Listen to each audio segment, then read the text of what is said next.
देखिए, coordination compound मतलब आज क्योंकि अपना पहला लेक्चर है तो मैं आपको कुछ एक चीजें इसके बारे में बता देता हूँ क्या है क्या नहीं।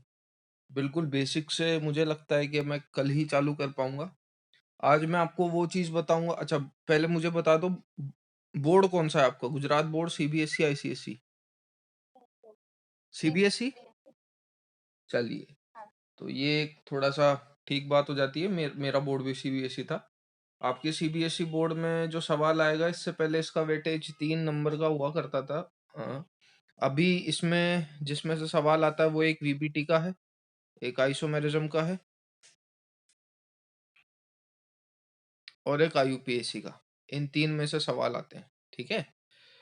सीबीएसई की एक अच्छी बात ये हो जाती है, पहले मैं एक बेसिक बता देता हूँ कि सीबीएसई के हर चैप्टर का पैटर्न फिक्स है भैया, ठीक है। किस चैप्टर में से कितने सवाल आने हैं, हाँ, नया पैटर्न मेरे ख्याल में अभी आया नहीं है, या वो पेपर देख के डिसाइडेड होगा। ऑब्वियस सी बात है, क्योंकि कुछ परसेंट सिलेबस इन्होंने रिड्यूस करा है तो कहीं ना कहीं चैप्टर्स के वेटेज बढ़ाएंगे। तो किस चैप्टर में से कौन से सवाल आते हैं और वो सवाल का वेटेज क्या, वो सब फिक्स होता है A to Z, ठीक है। और ये हर एक सब्जेक्ट के लिए वैलिड है, पीसीएम भी, कम से कम मेरे में तो है भाई। कोऑर्डिनेशन में से जो सवाल आएगा,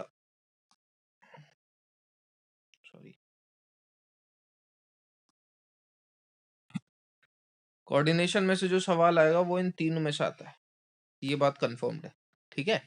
इन 3 के अलावा यूजुअली बाकी किसी और में से सवाल नहीं आएगा।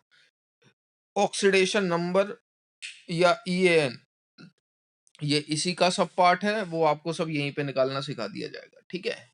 मैं इंट्रो देने से पहले या कुछ भी बताने से पहले इस चैप्टर के बारे में आपको इसके बारे में बताना चाहूंगा आज ही।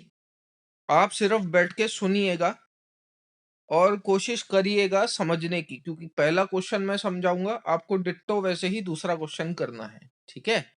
आज हम इसके बारे में बात करेंगे। रेस्ट कोऑर्डिनेशन कंपाउंड जो बिल्कुल शुरू से पढ़ाया जाता है वो मैं आपकी नेक्स्ट क्लास से स्टार्ट करूंगा, एज इन कल से, ठीक है। आज मैं वीबीटी स्टार्ट कर रहा हूँ। कोऑर्डिनेशन कंपाउंड के बारे में थोड़ी बहुत बातें मैं बता देता हूँ, और जहां समझ में नहीं आया वहां पूछ लीजिएगा।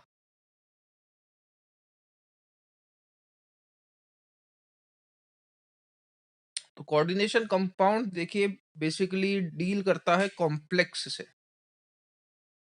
कॉम्प्लेक्स कंपाउंड से, to be very precise. Complex compound क्या होते हैं? कॉम्प्लेक्स कंपाउंड वो होते हैं whose tendency to dissociate is negligible, ठीक है। कॉम्प्लेक्स कंपाउंड वो होते हैं whose tendency to dissociate is negligible, मतलब जैसा कि अपन जानते हैं भाई, होता क्या है, ये पानी है, सॉल्वेंट,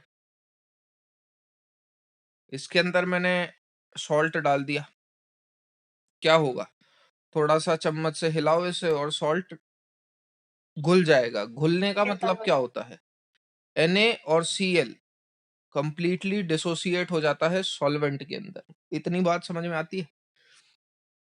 Na और Cl कंप्लीटली डिसोसिएट हो जाता है सॉल्वेंट के अंदर। सॉल्यूट को जब आप सॉल्वेंट के अंदर डालते हो तो वो कंप्लीटली डिसोसिएट हो जाता है, इसे अपन बोलते हैं स्ट्रॉन्ग इलेक्ट्रोलाइट। कॉम्प्लेक्स कंपाउंड का क्या होता है कि लिया मैंने अभी सॉल्वेंट ही, यानी कि वाटर, लेकिन अब अगर मैं इसमें कोई कॉम्प्लेक्स कंपाउंड डालूंगा, सीसी लिख रहा हूँ शॉर्ट में, तो उसकी डिसोसिएट होने की टेंडेंसी नेग्लिजिबल होती है।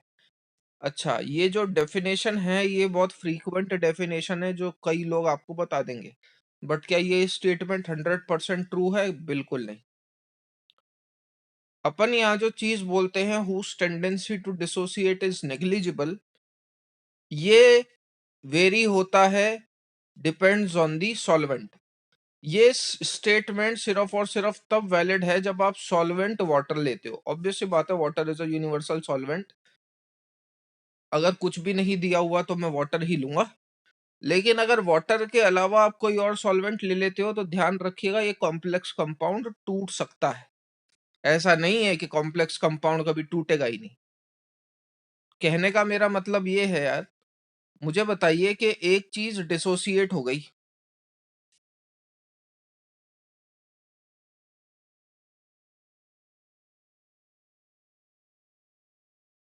एंड एक चीज अनडिसोसिएट है,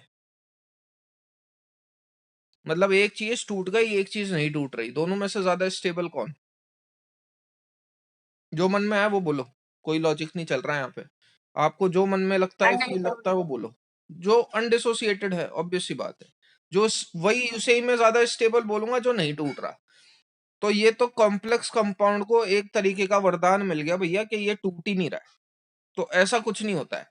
यहाँ जो अपन ये डेफिनेशन बोलते हैं whose tendency to dissociate is negligible, ये सिर्फ और सिर्फ तब वैलिड होती है जब आप सॉल्वेंट वाटर ले रहे हैं। ठीक है, वाटर के अलावा कोई और सॉल्वेंट ले लोगे तो कॉम्प्लेक्स कंपाउंड भी आसानी से टूट जाता है। ये एक बेसिक इंट्रो हो गया। अब मैं कॉम्प्लेक्स कंपाउंड का रिप्रेजेंटेशन बता देता हूँ क्या होता है। सबसे पहले आप कॉम्प्लेक्स कंपाउंड को रिप्रेजेंट करते हो ब्रैकेट से, कोऑर्डिनेशन एंटिटी बोलते हैं इसको पूरे को। ठीक है, कॉम्प्लेक्स कंपाउंड के अंदर आपको एक मेटल मिलेगा, ये मेटल होगा डी ब्लॉक का।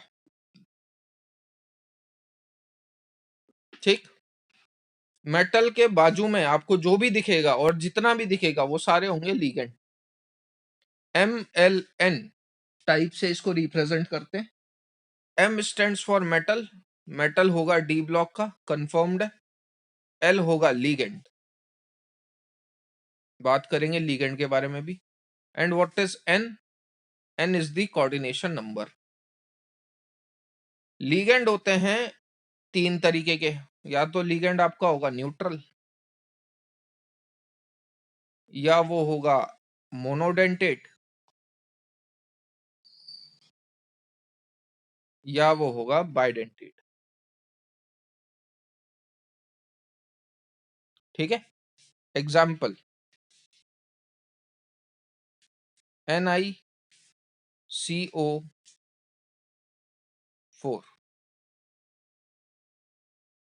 यहाँ पे अगर मैं आपसे मेटल पूछूं तो मेटल डी ब्लॉक का होगा, इट इज निकल। मेटल के बाजू में ध्यान रखिएगा, मैं सबको इंक्लूड कर रहा हूं। कॉम्प्लेक्स कंपाउंड के अंदर डी ब्लॉक मेटल के अलावा जो भी प्रेजेंट है वो सब क्या होंगे? लीगेंड। यहाँ पे लीगेंड कौन है? CO। कोऑर्डिनेशन नंबर कितना है इसका? 4। इतनी बात समझने में कोई दिक्कत है? यहाँ तक की सिर्फ रिप्रेजेंटेशन। मयन, अच्छा वो आगे चले गए, ठीक। अच्छा एक काम करिए, आप सिर्फ इतना नोट डाउन कर लीजिएगा, है ना। आज थोड़ा बहुत आपको लिखवाया जाएगा, उसके बाद मैं बताऊं उतना ही लिखिएगा। सिर्फ इतना लिख लो ताकि चीजें थोड़ी सी याद रह जाए। जितना शॉर्ट में हो सके लिख लीजिए, क्योंकि हाँ, बोलो बोलो।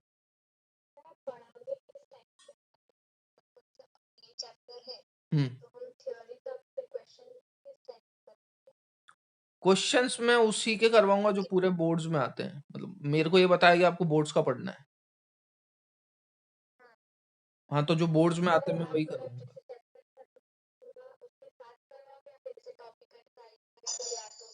नहीं, टॉपिक वाइज क्वेश्चंस होते हैं। IUPAC अगर जब मैं पढ़ा रहा हूँ तो सिर्फ IUPAC के क्वेश्चंस होंगे। हाँ, ये जरूर है कि मैं उसमें बीच में डाल दूंगा बोर्ड्स वाले क्वेश्चन बिना बताए, मतलब सॉल्व करने के बाद बताया जाएगा कि ये प्रीवियस ईयर बोर्ड में आया हुआ है। ठीक है,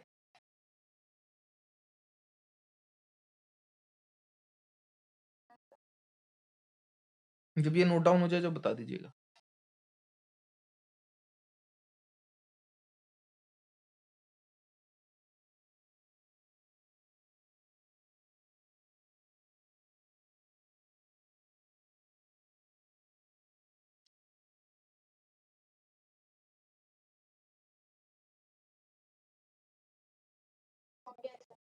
चलो,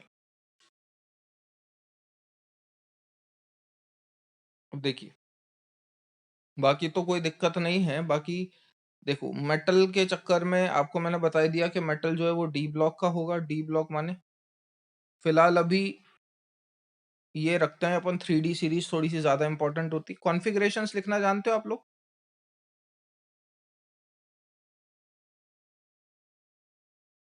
21 to 30 scandium, titanium, vanadium, chromium, manganese, Fe, cobalt, निकल, कॉपर, जिंक।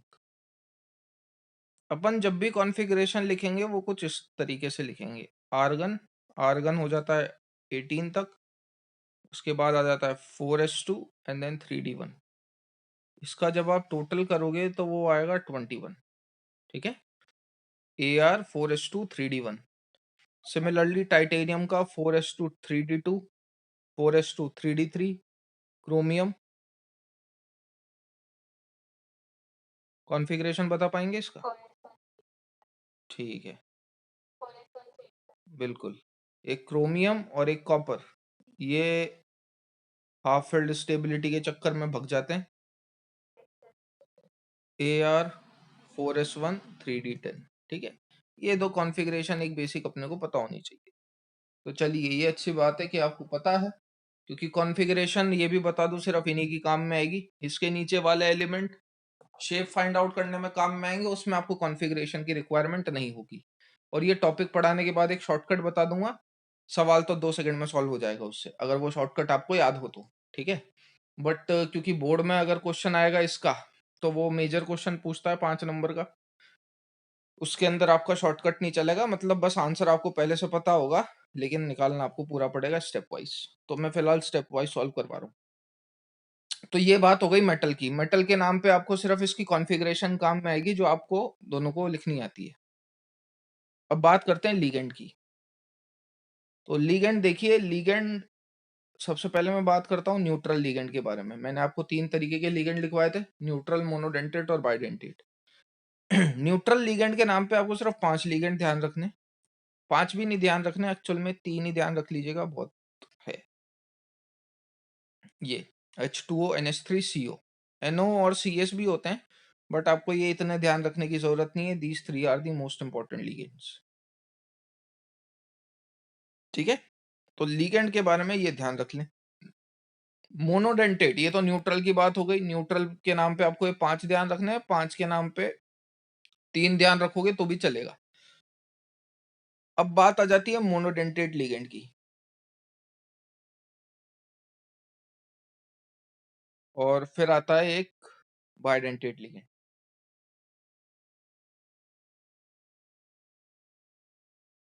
अब मोनोडेंटेट लिगेंड की लिस्ट है 39, एक भी नहीं याद रखना। ठीक है, बाइडेंटेट लिगेंड के नाम पे आपको ध्यान रखने, एक तो EN, इथाइलिन डायमीन बोलते हैं इसे।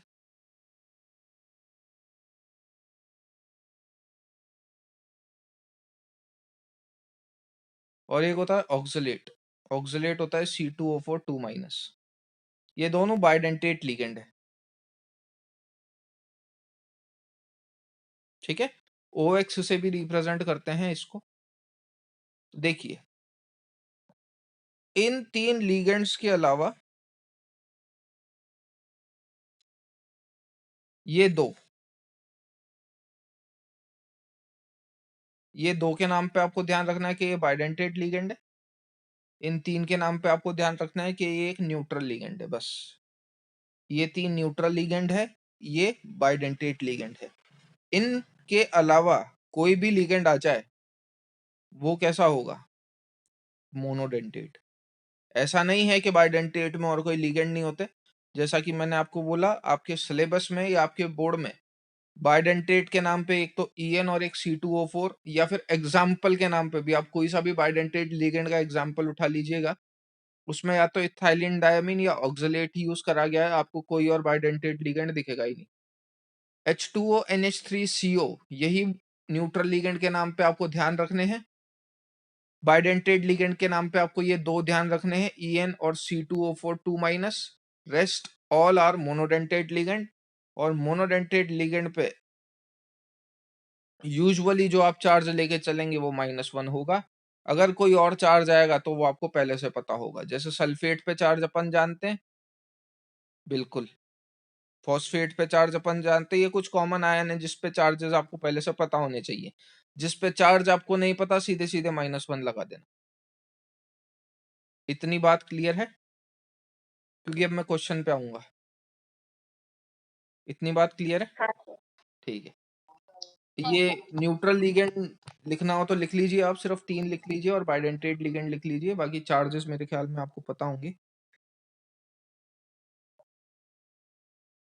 शुरू में मैं बस एक इंफॉर्मेशन दे रहा हूँ, ये सारी काम क्वेश्चन में आएंगी, और वो क्वेश्चन कहीं ना कहीं आपके बोर्ड में पूछा गया है और आगे भी पूछा जाएगा।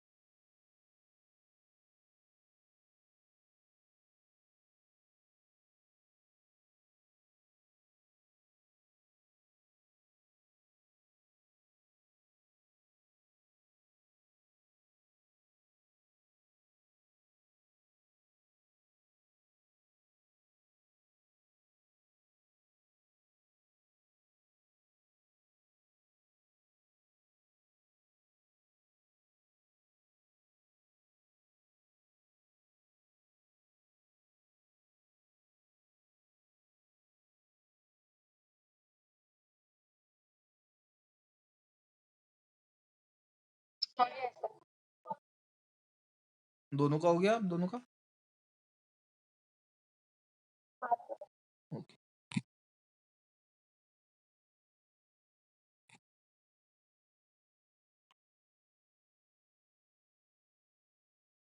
अब एक छोटी सी बात आपको लिगेंड के बारे में ध्यान रखनी है।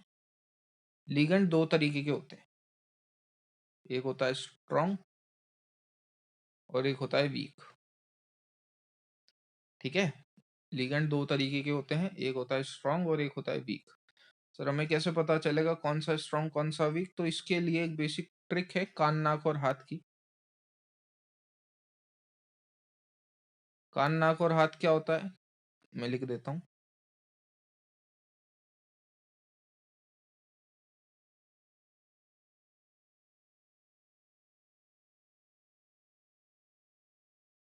So कान स्टैंड्स फॉर कार्बन, नाक स्टैंड्स फॉर नाइट्रोजन, और मतलब ऑक्सीजन, और हाथ मतलब हेलोजन है। एक्स हेलोजन रिप्रेजेंट करता है। इन दोनों से मिलके बना हुआ, मतलब अगर आपको लिगेंड के अंदर कार्बन या नाइट्रोजन दिख जाए, अगर आपको लिगेंड के अंदर कार्बन या नाइट्रोजन में से कोई भी एक दिख जाए, it is considered to be a strong ligand.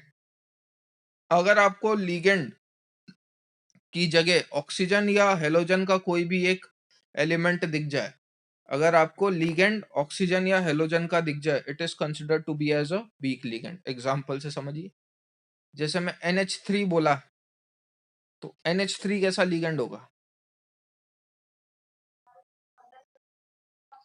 It is considered to be as a strong ligand. CO कैसा लिगेंड होगा? अब देखो, इसमें कार्बन भी है ऑक्सीजन भी है, लेकिन जैसा कि अपन ने बात करी, कार्बन दिख गया स्ट्रॉन्ग लिगेंड सीधे सीधे। CO सबसे ज्यादा स्ट्रॉन्ग लिगेंड होता है। स्पेक्ट्रोकेमिकल सीरीज आएगी, उसकी भी शॉर्ट ट्रिक आपको बता दी जाएगी।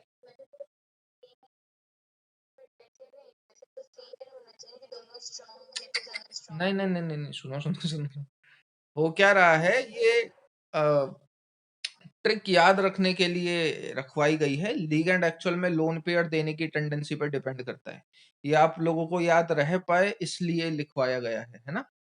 ये कोई ऐसा मतलब कान नाक और हाथ वाला ऐसा कोई सीन नहीं है। हाँ, नॉर्मल लिगेंड के लिए ये जरूर रूल है कि कार्बन और नाइट्रोजन वाले स्ट्रॉन्ग फील्ड लिगेंड होते हैं, ऑक्सीजन और हेलोजन वाले वीक। अगर उसका कोई आपसे रीजन पूछे तो रीजन जरूर मैं बता सकता हूँ कि लिगेंड का काम क्या होता है। देखिए, लोन पेयर देने का। लिगेंड का काम क्या होता है? लोन पेयर डोनेट करने का। फ्लोरीन क्या होता है? फ्लोरीन के बारे में जानते हैं आप? मोस्ट इलेक्ट्रो नेगेटिव एलिमेंट है पूरी पीरियोडिक टेबल में।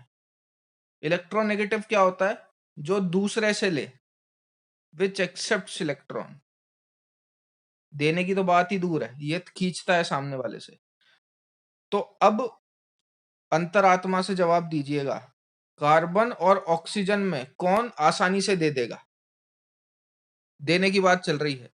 जो ज्यादा electro which is the most electron negative element in the periodic table? कौन होता है ना? Fluorine, oxygen and nitrogen. अब अगर मैं आपसे पूछूं कार्बन और ऑक्सीजन में दे कौन देगा आसानी से? देने की बात चल रही है, कार्बन देगा कि ऑक्सीजन देगा? ऑब्वियस सी बात है, कार्बन देगा। नाइट्रोजन और ऑक्सीजन में कौन देगा आसानी से?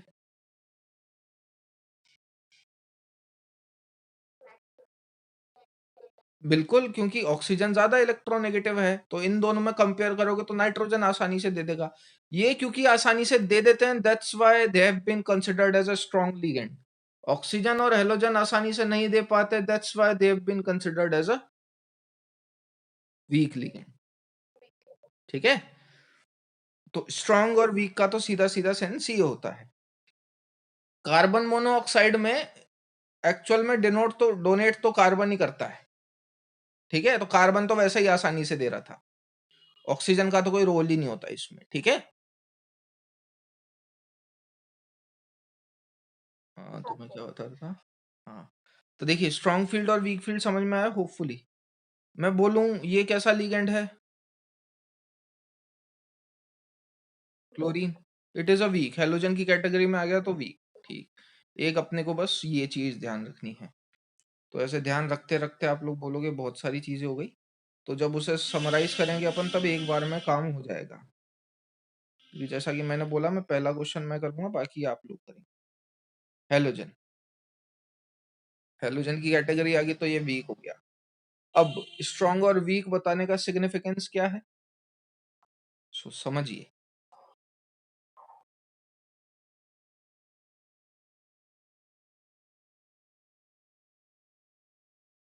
कोऑर्डिनेशन नंबर कॉम्प्लेक्स देख के उम्मीद करूंगा आप आइडेंटिफाई कर पाओगे, नहीं भी कर पाओगे तो इतनी कोई बड़ी बात नहीं है, आसानी से हो जाता है। कहीं अटक गए तो मैं बता दूंगा। फिलहाल आप दो बातें ध्यान रखेंगे, एक आपको छोटी सी टेबल बनानी है फॉर अ कोऑर्डिनेशन नंबर 4। आपके सवाल आएगा तो या तो कोऑर्डिनेशन नंबर 4 का आएगा या कोऑर्डिनेशन नंबर 6 का आएगा, ना 2 का आएगा, ना 3 का आएगा, ना 5 का आएगा, सिलेबस में ही नहीं। सीधी सीधी बात। कोऑर्डिने इवन एग्जाम्पल्स भी देखोगे तो भी आपको 4 और 6 के ही दिखेंगे।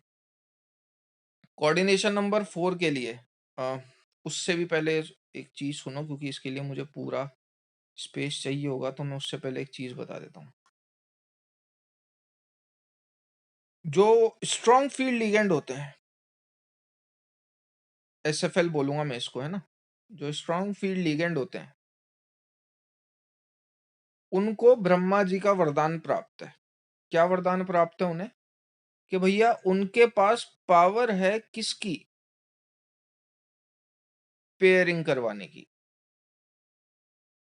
स्ट्रॉन्ग फील्ड लिगेंड को सिर्फ सुनिएगा, है ना? इनिशियली कुछ समझ में नहीं आएगा, कोई दिक्कत नहीं है उसमें, बस याद रहना चाहिए कि हाँ ऐसा कुछ अपन ने डिस्कस करा था। स्ट्रॉन्ग फील्ड लिगेंड के पास पावर है, उन्हें ब्रह्मा जी ने वरदान दे रखा है किस चीज का? पेयरिंग करवाने का, कि भैया तुम चाहो तो पेयरिंग करवा सकते हो, लेकिन एक कंडीशन है कि पेयरिंग करवाने से उनका मकसद सॉल्व होना चाहिए, मतलब वो अपना एम अचीव करने चाहिए, उनका एम अचीव होना चाहिए, तभी पेयरिंग करवाने का कोई सेंस है, अदरवाइज वो पेयरिंग नहीं करवाएंगे। तो ब्रह्मा जी ने स्ट्रॉन्ग फील्ड वालों को एक वरदान दे रखा है कि भैया तुम्हारे पास पावर है पेयरिंग करवाने की, लेकिन पेयरिंग करवाने से तुम्हारा मकसद सॉल्व होना चाहिए। मकसद क्या है, थोड़ी देर में बात करेंगे। वीक फील्ड लीगेंड के पास कोई पावर नहीं है, कोई पावर नहीं है तो वो कोई मकसद सॉल्व भी नहीं करवा सकते, यानी कि उनके पास पेयरिंग वेयरिंग करवाने की कोई पावर नहीं है। ठीक है, ये और लिख लीजिए, उसके बाद दो चीजें और लिखवाऊंगा मैं, और उसके बाद अपन क्वेश्चन स्टार्ट कर देंगे। बाकी पूरे टाइम अब अपन बस क्वेश्चन करेंगे।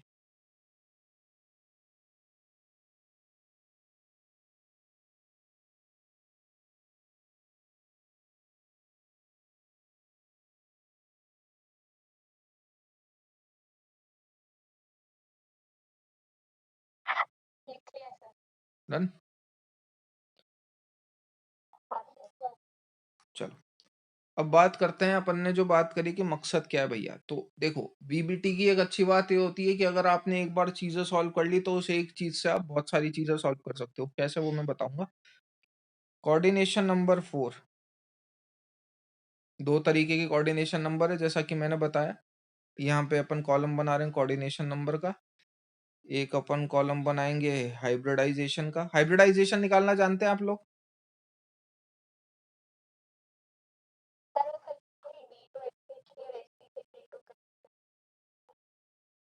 डिफरेंस क्या मतलब? अच्छा चलो ठीक है, देखेंगे। अच्छा, ये नहीं पता ना, मतलब ऐसे अगर मैं जनरल पूछूं तो बता तो दोगे। जैसे NH3 का मैं हाइब्रिडाइजेशन पूछता हूँ तो बता तो देते हैं अपन ऐसे, और कुछ नहीं कि sp3 होता है। जनरल पूछ रहा हूँ ऐसे ही। वो D2sp3 कैसे आएगा, कब आएगा, उसका तो मैं पूछ ही नहीं रहा, वो तो आप बताओगे अभी, उसकी टेंशन नहीं है। खैर, कोऑर्डिनेशन नंबर 4 और कोऑर्डिनेशन नंबर 6 है ना, दो तरीके के कोऑर्डिनेशन नंबर हैं। कोऑर्डिनेशन नंबर 4 में दो तरीके की हाइब्रिडाइजेशंस पॉसिबल है। एक है sp3 और एक है DsP2। ऊपर आप नंबर गिन सकते हैं, SA के P3 है, टोटल 4 हुआ।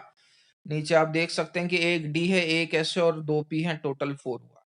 तो कोऑर्डिनेशन नंबर 4 में दो तरीके की हाइब्रिडाइजेशन पॉसिबल है, इधर इट इज sp3 या फिर DsP2।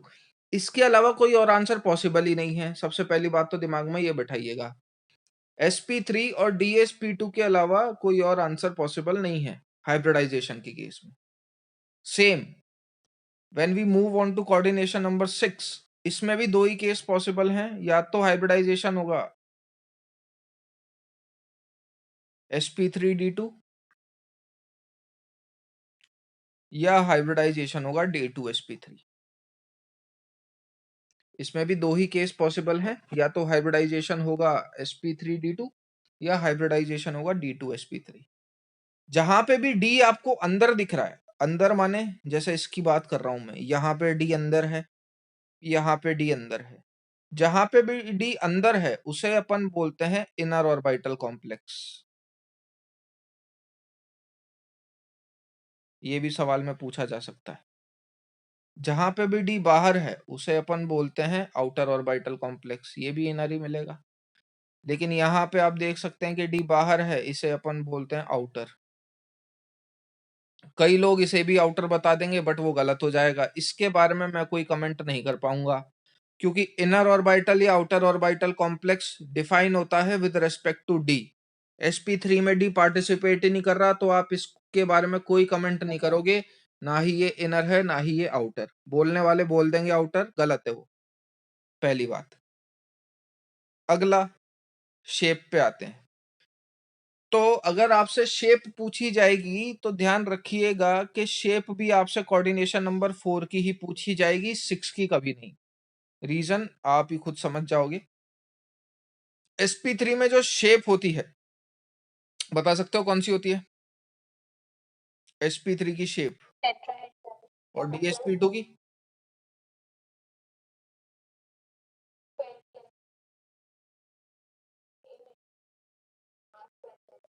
ठीक है।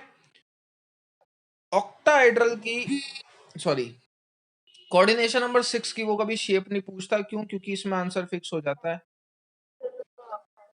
दोनों का ही ऑक्टाहेड्रल है, सेम है। ठीक है ना। चलिए, एक ये चीज अपने को पता होनी चाहिए थी। अब मेरी बात एक और ध्यान से सुनना।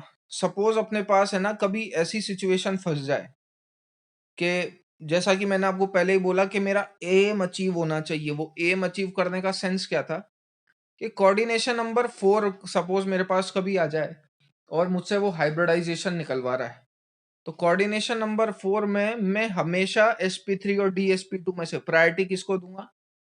dsp2 वाले को। कहने का मतलब मेरा ये है कि अगर सपोज मेरी बिना मेहनत करे भी sp3 आ रही है, मैं कोशिश करूंगा कि मैं कोऑर्डिनेशन नंबर 4 में कौन सी हाइब्रिडाइजेशन ऑब्टेन करने की कोशिश करूं हर बार? dsp2।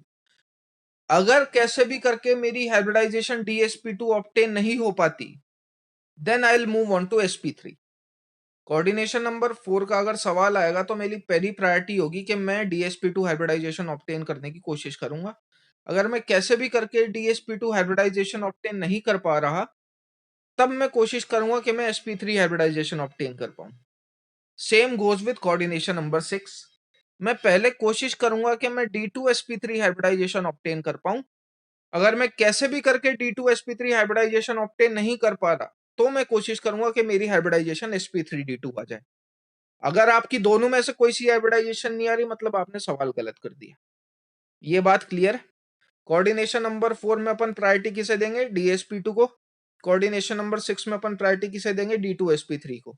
अगर ये ऑब्टेन नहीं हो पा रही, then we'll move on to the second option. अगर दोनों में से एक भी आंसर नहीं आ रहा, मतलब अपन ने कोई झोल करा है। यहां तक बात ठीक? तो ये हो गई यहां तक की कहानी खत्म। मैं अब आपको क्वेश्चन करवाऊंगा। ये लिखना चाहें तो लिख लीजिए, वैसे याद तो है आपको, बट फिर भी उसके बाद अपन मूव करते हैं क्वेश्चन पे।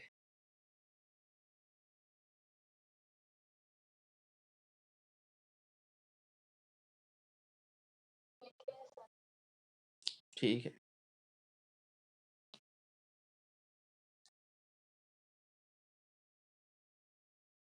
तो देखिए, अगर कोऑर्डिनेशन नंबर 4 का सवाल आता है, तो सवाल आपका इन तीनों में से एक आएगा।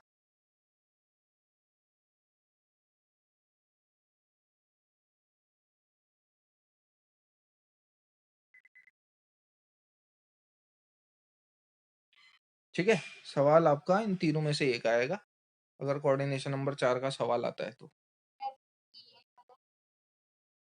ईएन ईएन ईएन, अरे वो देखिए, वो है क्या बोलूं मैं, बाइडेंटेड लिगेंड। बाइडेंटेड लिगेंड के जो सवाल आते हैं वो आते हैं आइसोमेरिज्म के बेस पे। वीबीटी के बेस पे उसके सवाल नहीं पूछे जाते। ठीक है, क्या बता रहा था मैं? हाँ जी, तो इसमें से सपोज मैं ये वाला पार्ट बता रहा हूँ, आप इस पार्ट को बिल्कुल ध्यान से सुनिएगा, क्योंकि रेस्ट 2 आपको सॉल्व करने हैं। ठीक है, जो आपने इंफॉर्मेशन अपन ने अभी तक लिखी है, उसी इंफॉर्मेशन के बेस पे आप बताते जाइएगा, देख देख के बताते जाओ। कोई दिक्कत नहीं है उसमें कि भाई अपन ने उस टाइम क्या लिखा था, जरूरी नहीं है याद पहली बार में रहे। शुरू में क्वेश्चन आप देख के सॉल्व कर लेंगे, बाकी कोई दिक्कत नहीं। और मेरे से सवाल किसने पूछा था, सॉरी मैं भूल गया। जानवी आपने पूछा था कि राजल आपने पूछा था ये ईएन वाला सवाल अभी? ठीक, तो देखिए, एक तो ईएन का अगर सपोज क्वेश्चन आ भी जाता है, तो वो कोऑर्डिनेशन नंबर 4 के लिए कभी नहीं आएगा, वो आएगा तो कोऑर्डिनेशन नंबर 6 के लिए आएगा। ठीक है, खैर, अब इसके बारे में अपन सब फाइंड आउट करेंगे भैया, जो भी हो सकता है। देखिए, NiCN4 जैसे मैं एग्जांपल ले रहा हूं, NiCN4 -2 will be my complex, ये मेरा कॉम्प्लेक्स है। सबसे पहले मैं क्या करूंगा, है ना, मैं ये सब कुछ हटा रहा हूँ, बाकी दो आपको ही दूंगा करने के लिए, आज ही अपन उसे सॉल्व करेंगे। इट इज NiCN4 -2, ये मेरा कॉम्प्लेक्स है। बिल्कुल स्टेप वाइज चलेंगे और आपको हर बार यही स्टेप्स फॉलो करनी है कोई सा भी सवाल सॉल्व करने के लिए रिगार्डिंग वीबीटी कहीं का भी। सबसे पहले मैं क्या करूंगा, मैं निकालूंगा निकेल पे ऑक्सीडेशन स्टेट। तो X CN पे चार्ज कितना होगा? ठीक है, न्यूट्रल और बाइडेंटेट के अलावा अपन ने बोला था, जिसपे नहीं पता, वैसे साइनाइड पे वैसे ही सबको चार्ज पता होता है, -1 होता है, बट स्टिल नहीं पता तो सीधे -1 लगा देना। ठीक है, तो NiCN4, CN पे -1, तो -4 इक्वल टू -2। तो यहां से X की वैल्यू आ गई मेरी कितनी? +2 में। यहां तक बात क्लियर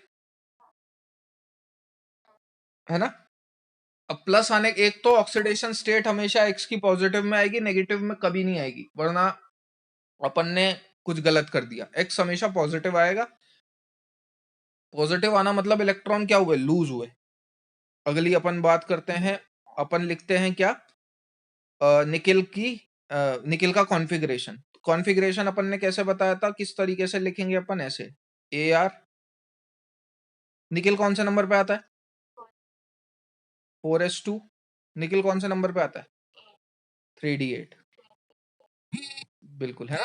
तो Ar4s2 तो हो गए 20, उतने 3d, बाकी रेस्ट अपन ने 3d में लगा दी। अब यहाँ पे 2 आने का मतलब, पॉजिटिव का 2 आने का मतलब इलेक्ट्रॉन लॉस हुआ है, गेन हुआ है? लूज हुआ है। निकिल का चार्ज +2 है, निकिल का चार्ज +2 है, इसका मतलब इलेक्ट्रॉन लॉस हुए होंगे। लॉस कहां से हुए होंगे भैया? आउटर मोस्ट शेल से। आउटर मोस्ट शेल मतलब 3d। ठीक है, यही अपन कर देते हैं गलत। आउटर मोस्ट शेल मतलब 4s।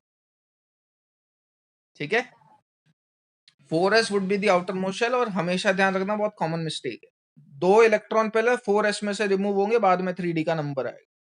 So the new configuration become after removing the number of electrons, the new configuration becomes Ar3d8। अब आपको बॉक्सेस बनाने हैं। देखिए, डी के अंदर 5 ऑर्बिटल्स होते हैं, ये हो 1 2 3 4 5, ये पता ही होगा। बगल में s खाली पड़ा है, आपने इलेक्ट्रॉन निकाल ही दिए, और उसके बाजू में p भी खाली पड़ा रहता है। ठीक है, अब डी के अंदर कितने इलेक्ट्रॉन दिख रहे हैं अपने को? 8। तो 8 इलेक्ट्रॉन अपन कैसे भरेंगे? सबसे पहले हर डब्बे में जाता है एक एक, उसके बाद पेयरिंग स्टार्ट होती है। Atomic structure of Bohr rule, Holmes rule पढ़ रखा होगा, है ना? यहां तक के काम में कोई दिक्कत किसी में भी, है ना? तो ये क्या है? ये डी है, ये एस है, और ये पी है। आपको भी हर बार यही करना है। अब यहां तक का काम करने के बाद अपन जाएंगे लीगेंड पे। लीगेंड देख के बताओ स्ट्रॉन्ग है कि वीक है?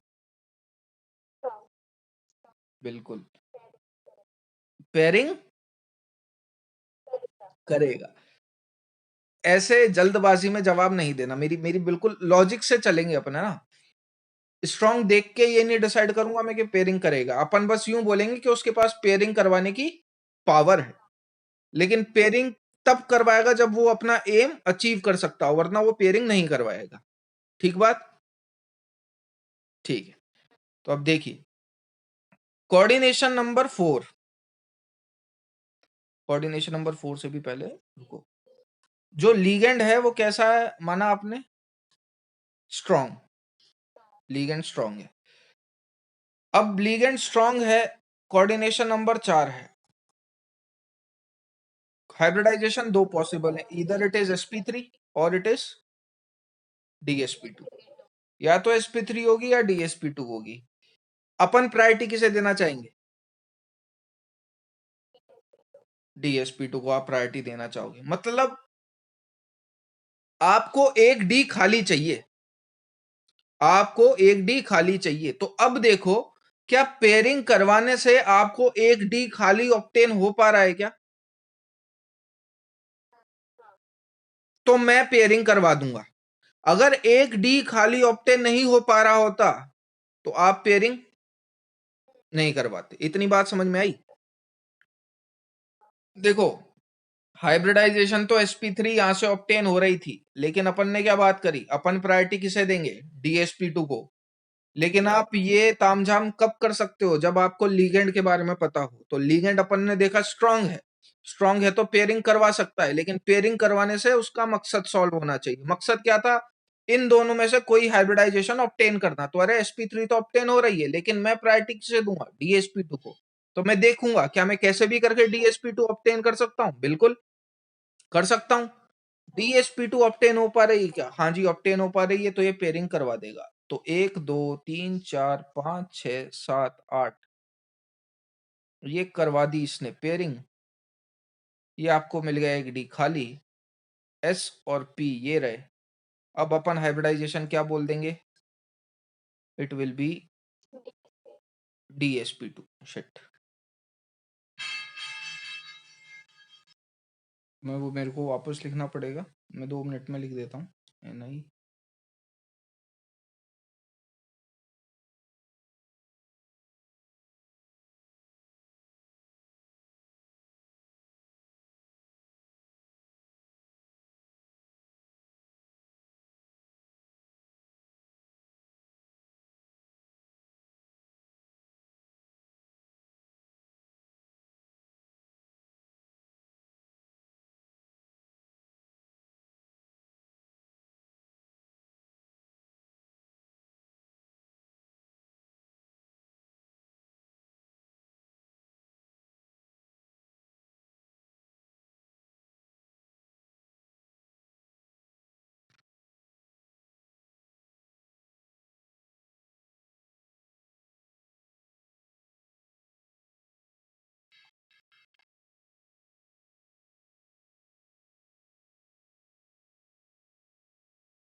यहाँ तक की कहानी में कोई दिक्कत?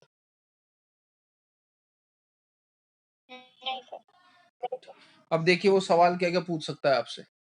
वो सवाल पूछ लेगा आपसे, भैया शेप बताओ NiCN4 की। क्या हम शेप बता सकते हैं? बिल्कुल बता सकते हैं। वो आपसे हाइब्रिडाइजेशन पूछ लेगा। क्या हम हाइब्रिडाइजेशन बता सकते हैं?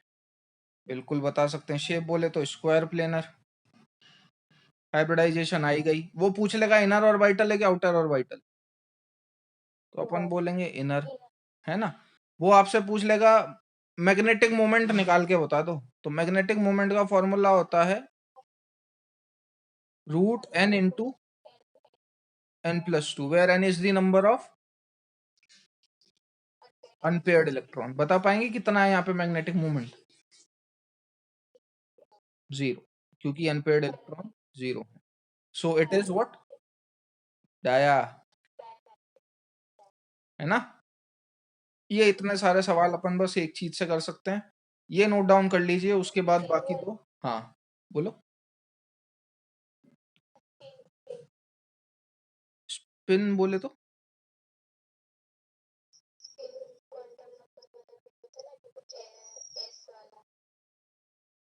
स्पिन क्वांटम नंबर तो एटॉमिक स्ट्रक्चर का पार्ट है।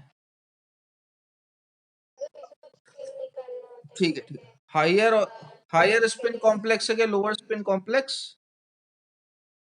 ये पूछना चाह रहे हो?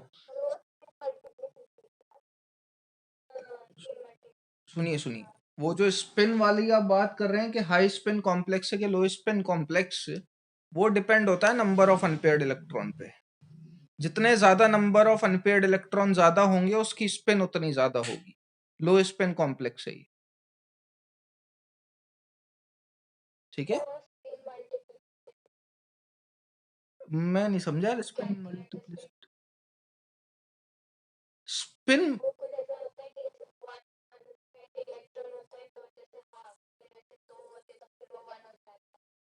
प्लस हाफ माइनस हाफ, ये कह रहे हो? हाँ जी। अरे मैंने वही तो बोला, वो जो आपके फॉर्मूला आप बता रहे हो स्पिन एंगुलर मोमेंटम या स्पिन मल्टीप्लिसिटी, वो सब एटॉमिक स्ट्रक्चर का है, कोऑर्डिनेशन में कोई काम नहीं है उसका। कोऑर्डिनेशन,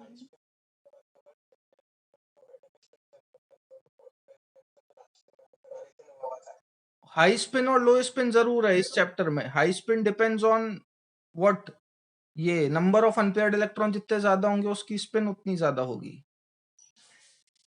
लो स्पिन होता है जब नंबर ऑफ अनपेयर्ड इलेक्ट्रॉन 0 होते हैं।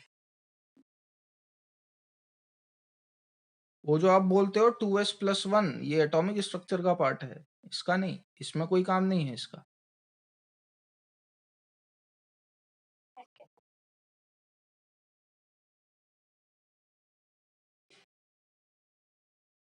यहाँ तक नोट डाउन कर लीजिए, और इसमें अगर कोई भी दिक्कत हो तो पूछ लीजिएगा।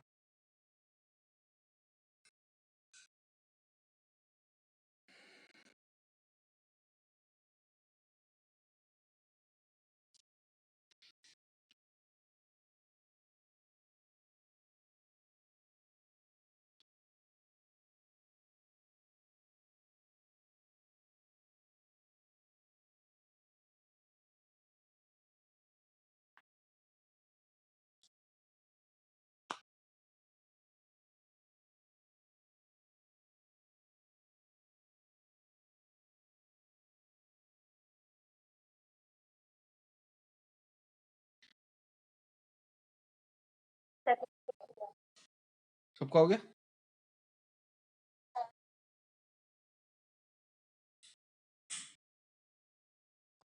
चलो सॉल्व करिए, सेम सवाल है।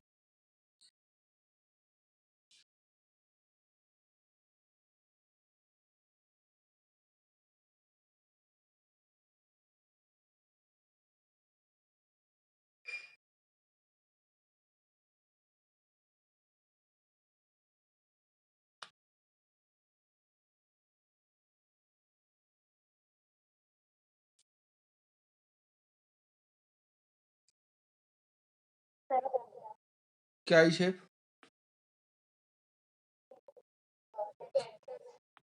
टेट्राहेड्रल मतलब हाइब्रिडाइजेशन क्या है अपनी? sp3। ठीक है, इनर ऑर्बिटल है कि आउटर ऑर्बिटल? ठीक। स्पिन और मैग्नेटिक मोमेंट? ठीक। NiCO4? हाँ कोई दिक्कत नहीं, 2√2। NiCO4?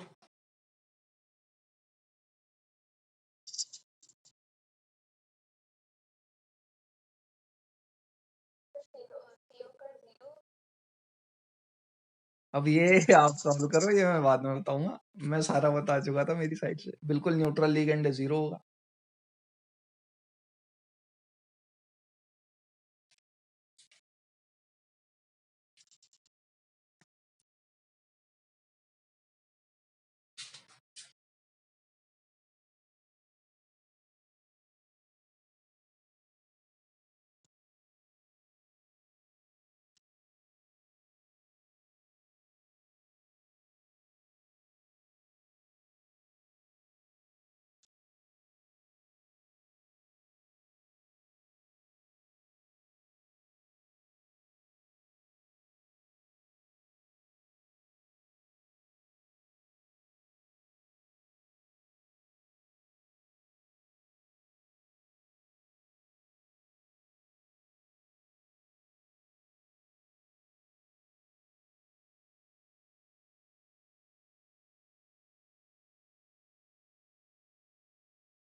टेट्राहेड्रल दोनों का? ठीक है। Number of unpaired electron? एक भी नहीं। चलिए मेरे को एक सवाल का जवाब दीजिए, है ना? सब मतलब समझ में आया ना? ये तामझाम की करके बताऊं? sp3 है, सही है, उसमें तो कोई दिक्कत नहीं। एस वाला भी अंदर घुस जाएगा, क्योंकि प्रायोरिटी अपन किसे देंगे? DsP2 को, है ना? चलो अब एक छोटा सा सवाल। सपोज मेरे पास जो कॉम्प्लेक्स है वो ये है, Mn, यार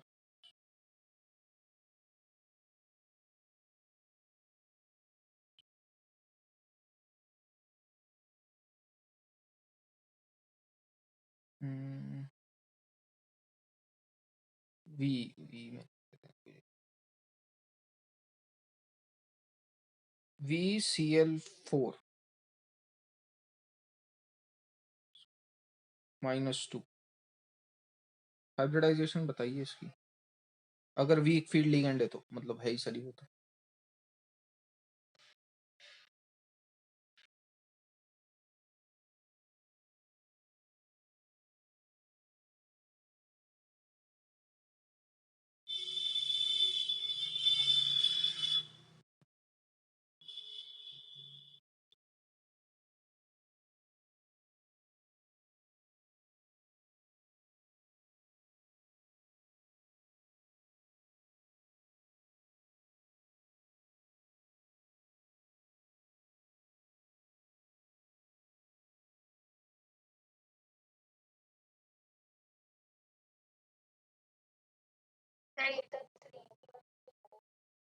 हम्म।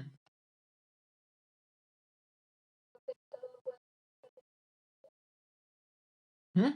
फिर तो हाँ, तो हाइब्रिडाइजेशन, हाइब्रिडाइजेशन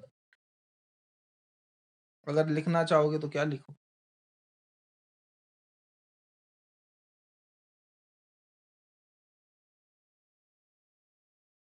देखिए मेन मतलब वहीं अटकाने का था मेरा, जहाँ पे आप लोग गए, कि सपोज कोऑर्डिनेशन नंबर 6। नहीं नहीं नहीं नहीं, सुनो तो सही। कोऑर्डिनेशन नंबर 4 है। तो अब सीन क्या बैठता है कि सपोज कोऑर्डिनेशन नंबर 6 का सवाल आया, या कोऑर्डिनेशन नंबर 4 का सवाल आया, तो मेरा जो बताने का मतलब था वो ये था, ये तो एक हाइपोथेटिकल एग्जांपल है, ठीक है। मेरा जो बताने का मतलब था वो ये था कि कोऑर्डिनेशन नंबर 6 का सवाल आया चाहे कोऑर्डिनेशन नंबर 4 का सवाल आया, सपोज बाय चांस मेरे अनपेयर्ड इलेक्ट्रॉन बैठे 3, ठीक है। बाय चांस मेरे अनपेयर्ड इलेक्ट्रॉन बैठे 3 अनपेयर्ड इलेक्ट्रॉन, जैसे मैग्नीज का मैं कॉन्फ़िगरेशन ले लूं, तो Ar4s2 3d5 है इसका, तो 3 लगाने के लिए मैं सपोज यहाँ पे चार्ज लगा देता हूँ, फिर क्रोमियम ले लेते हैं अपन Ar4s1 3d5, तो यहाँ पे 3d3 लाने के लिए अपने को कितने इलेक्ट्रॉन बाहर निकालने पड़ेंगे, 3, है ना। तो यहाँ लगा देते हैं अपन -1, तो यहाँ पे आ गया अपना 3d3, सही है।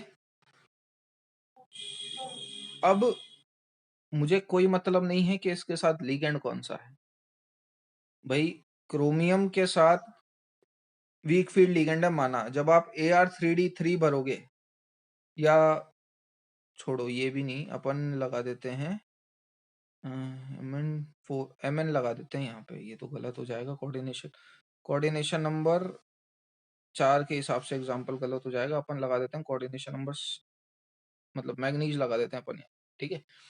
MnCl4 -1 लगाओगे तो चार्ज कितना आ रहा है, 3d4 ना, ठीक। तो यहाँ पे आ रहा है मेरा 3d4, तो जब आप 4 इलेक्ट्रॉन भरोगे तो यहाँ पे कुछ इस तरीके से भराई में आएंगे। अब मुझे कोई मतलब नहीं है कि मेरा जो लिगेंड है वो WFL है या SFL, क्यों? क्योंकि जैसा कि मैंने आपको पहले बोला कि कोऑर्डिनेशन नंबर 4 में 2 ही केस पॉसिबल है, या तो वो sp3 होगा या वो dsp2 होगा। आप प्रायोरिटी किसे दोगे, dsp2 को, मतलब आपको एक डी खाली मिलना चाहिए, क्या वो यहाँ पे मिल रहा है, मिल रहा है, तो मैं सीधे आंसर लिख दूंगा dsp2। आप Cl की जगह Cn भी ले लेते, तो Cn तो क्या है, स्ट्रॉन्ग फील्ड लिगेंड है, उसके पास पावर है किसकी, पेयरिंग करवाने की, लेकिन पेयरिंग करवाने से अपना एम सॉल्व होना चाहिए, तो वो तो आपका बिना पेयरिंग करवाए भी हो रहा है। अरे आपको तो एक डी खाली चाहिए था, समझ में आया क्या बोलना चाह रहा हूं मैं, आपको तो एक डी ही खाली चाहिए था ना, क्या वो एक डी आपको खाली मिल रहा है, बिल्कुल मिल रहा है, तो वो पेयरिंग नहीं करवाएगा। तो अगर मैं MnCN4 -1 दे दूं और मैं आपसे पूछ लूं कितने नंबर ऑफ अनपेयर्ड इलेक्ट्रॉन है इसमें, तो कितना बोलोगे, 4 बोलेंगे, 0 मत लिखिया ना कि स्ट्रॉन्ग फील्ड लिगेंड है तो पेयरिंग करवाएगा तो अपन हर बार पेयरिंग करवा देंगे, ऐसा नहीं है। पेयरिंग करवाने से अपना एम सॉल्व होना चाहिए, मेरा एम ये था कि मेरा कैसे भी करके DsP2 हाइब्रिडाइजेशन ऑब्टेन हो जाए, वो तो यूं भी हो रहा है, तो वो पेयरिंग नहीं करवाएगा, ठीक है। तो इस तरीके के एग्जाम्पल में जैसे, हाँ बोलिए बोलिए, है ना। तो अब चाहे कुछ भी हो, चाहे स्ट्रॉन्ग फील्ड लिगेंड हो चाहे वीक फील्ड लिगेंड, ये कॉन्फ़िगरेशन लिखने का और बाद में पेयरिंग करवाने का फंडा ये होता है कि मैं अपना सूटेबल हाइब्रिडाइजेशन ऑब्टेन कर पाऊं। अगर मैं वो ऑब्टेन नहीं कर पा रहा, तब मैं पेयरिंग करवा के हाइब्रिडाइजेशन ऑब्टेन करने की कोशिश करता हूं। अगर वो बिना किसी मेहनत के ही मेरे को जो चाहिए वो मिल रहा है, जैसे DsP2 मेरे को इसमें चाहिए था, मेरे को DsP2 मिल रहा है, तो मैं बेफिजूल में पेयरिंग नहीं करवाऊंगा, पैरामैग्नेटिक है ये कंपाउंड, डायमैग्नेटिक नहीं। इतनी बात क्लियर है, ठीक है। तो VBT के बारे में आज इतना ही रखते हैं, कल से आपका बिल्कुल बेसिक से कोऑर्डिनेशन कंपाउंड चालू होगा, मेरे को ये बताना था। आपको इसमें कुछ और पूछना हो, कोई से भी प्रॉब्लम हो तो वो पूछ सकते हो। सॉरी, VCl4 में